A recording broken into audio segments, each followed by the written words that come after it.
All right, we're going to check out this Remington 870 Express 28 gauge today. I'm actually really excited to shoot this because I've never got to shoot a 28 gauge before. So this made possible by my good friend Andrew. I really appreciate that, brother.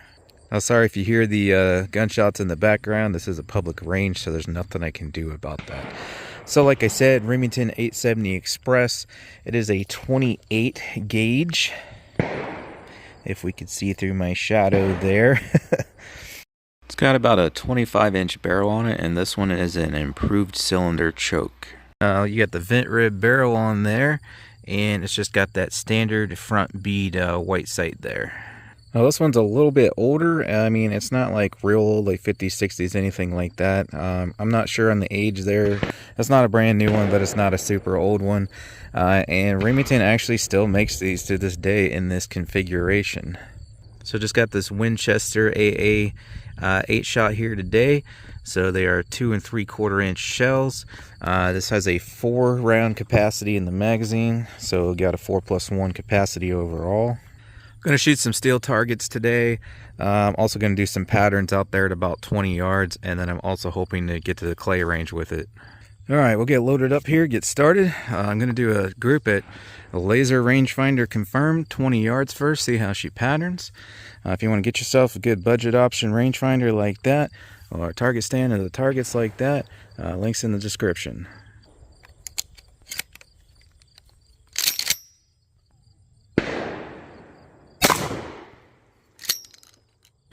All right, let's go check our pattern out up there. So I just put the bead dead center there. That's a pretty good pattern. I mean, I know it's 8-shot, but that thing is completely peppered. All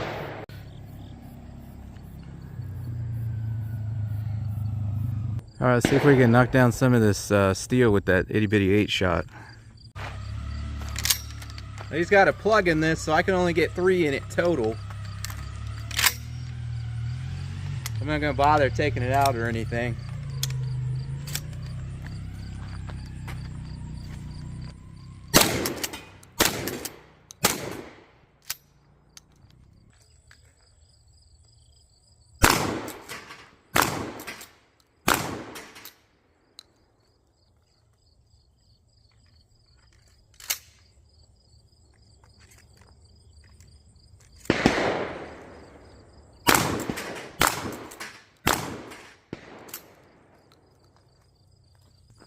All right, I'll be a little further back for these ones, back behind the camera, so see if we can knock them down still from this distance.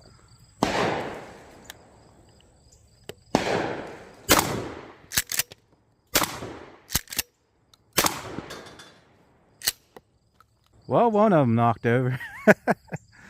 See, I can see there's BBs all over him, but just that extra amount of BBs from being a little closer on that first string I did gave a lot more energy on the target to knock it over. But you can see that these things are just absolutely peppered. I'm gonna try to get down to the clays. Hopefully there's like 50 dudes over there shooting clays right now, so I gotta wait a little bit. Hopefully it'll clear out so I can hit some clays with it.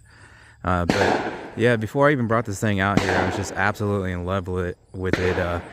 Got a real good balance. It's pretty light. It's about probably about 6.5 pounds, I would say. It's real reminiscent of like the old Mossberg 500 I had in 410. Real light, super light cocking effort. It's very, very smooth. And it's real tight, unlike the Mossberg. So everything's real tight. It's not a freaking rattle trap like the Mossberg was that I had.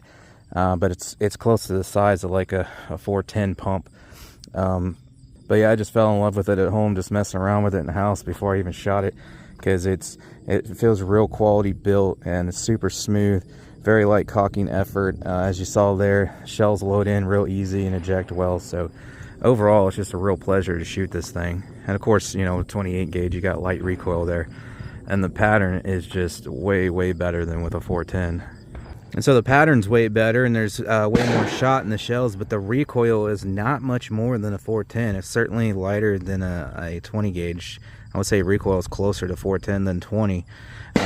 So for those of you who don't know, in your 2.5-inch 410 shells, you only get a 1/2 ounce of shot, whereas your 28 gauge here, you're getting 3/4 ounce, and that's a standard load. Most of the, you know, standard low end stuff there's 3/4 of an ounce across the board. You can get like 1 ounce, but they're more rare and specialized shells. So the standard's 3/4 of an ounce there.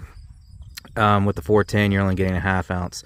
And if you go up to a 3-inch 410, which you cannot get 3-inch and 28 gauge, or you can, but there you got to have like a special gun to shoot it, because they won't chamber and eject correctly in most guns.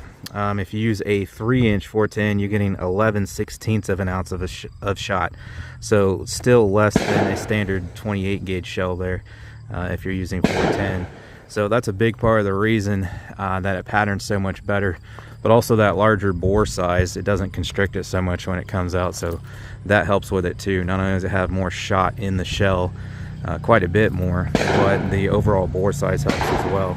I wanted to elaborate on that some real quickly, because some of you might be confused by that, because it's kind of the opposite of the way a choke works. Choke makes the pattern tighter because of the constriction. However, there's a thing with bore size aiding in overall pattern density.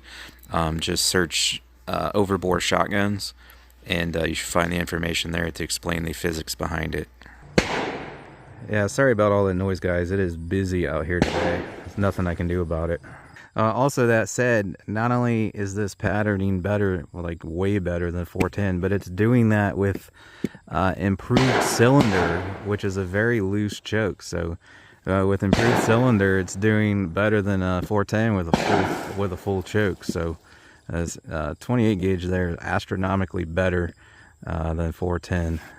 All right, down here on a clay bay, so I'm by myself, so I'm gonna have to shoot them out by myself, so that'll add a little extra challenge to it, but I'll get loaded up here and try to hit some clays with her. Also not sure how well we're gonna be able to see this. I'm gonna try to position the camera as good as possible. I've also always noticed that it's hard to see clays on camera. I don't have anyone to record for me and zoom in on them, so but we'll do what we can. I'll try to edit the footage, but it might be a little grainy trying to zoom in on stuff. That's if I can even get the camera in the right spot. All right, here we go. So, be coming from over there, and hopefully it's a good angle for the camera right there. I'll check it after these 2 shots.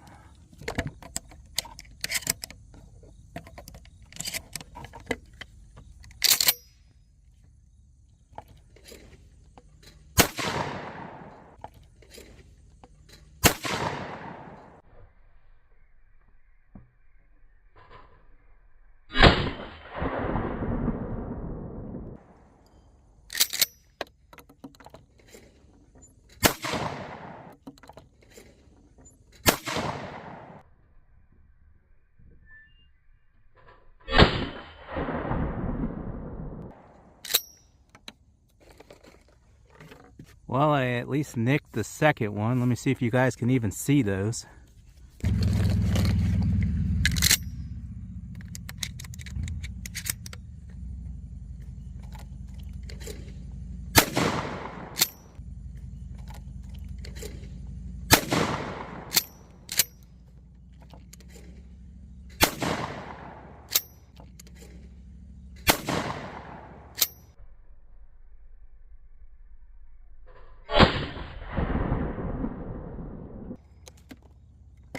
I keep nicking them, seeing little pieces come off. I got a good piece of that last one though. Maybe I need to lead it a little more.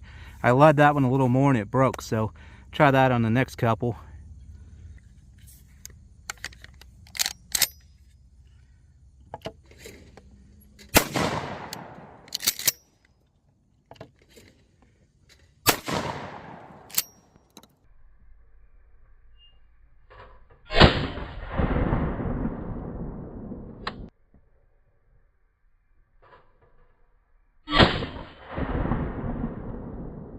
All right, yeah, I just wasn't leading them enough. So let's try this other one, see what it does.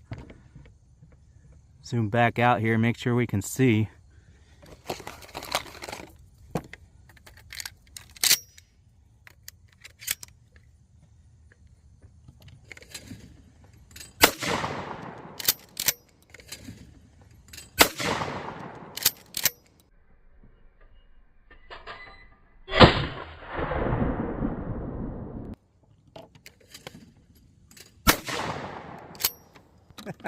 Okay, that one's way easier.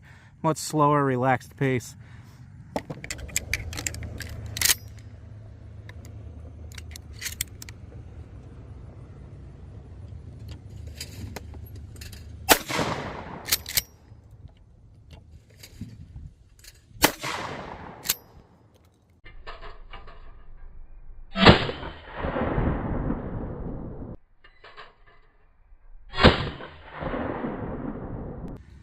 All right, I got 2 shells left. Let's see if I can end on these 2 faster ones here.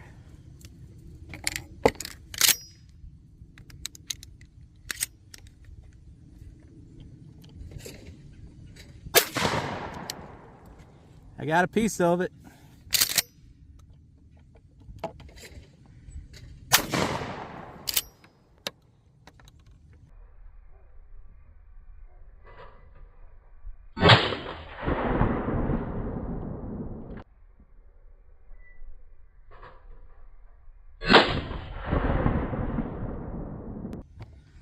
All right, pretty easy there, honestly. I just, at first, I wasn't leading it enough. Still hit 95% or more though.